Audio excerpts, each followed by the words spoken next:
Politico is reporting the Trump administration is considering moving the Federal Emergency Management Agency headquarters to Texas. The outlet is citing two former senior FEMA officials. Its report says the administration wants the current head of the Texas Division of Emergency Management to lead FEMA. Washington Bureau reporter Hannah Brandt looks closer at the big change. This is a time of major upheaval at FEMA, and there's potentially more to come.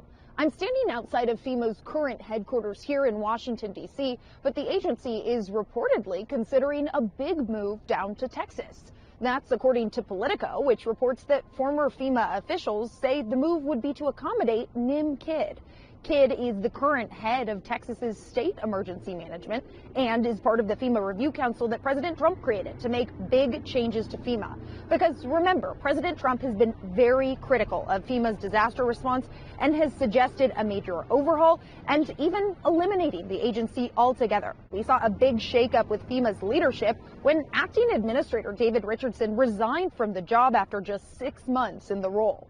He had recently faced criticism over his handling of the FEMA response to deadly flooding in Texas over the summer, though Richardson did defend that response at a hearing back in July. You were nowhere near Texas at the critical moments in the search and rescue, and you did not even show your face for more than a week after the flood. I was in constant communication with the state of Texas, DHS, and the White House handling the disaster immediately when I found out. Richardson tells Nexstar's Vinay Simlot he was not forced out by the Trump administration, but left instead for other opportunities.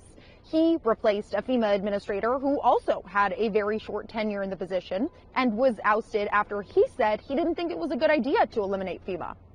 A spokesperson for the Department of Homeland Security, which oversees FEMA, does tell News Nation the FEMA Review Council is expected to release their final report soon.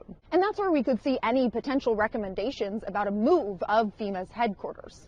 Now, there are some concerns that if that does happen, it could make coordination with DHS, which is headquartered here in Washington, D.C., a bit more difficult, therefore posing some challenges to getting disaster relief out to Americans. Back to you. Thanks, Hannah. The Politico article noted that Chief Nim Kidd interviewed with the Trump administration for the FEMA top job earlier this year. The outlet reports that sources said even though the administration wanted Kidd, he was committed to serving Texas first. Thank you again for joining us for State of Texas. I'm Josh Hinkle. We'll be back next week to bring you an in-depth look at Texas politics.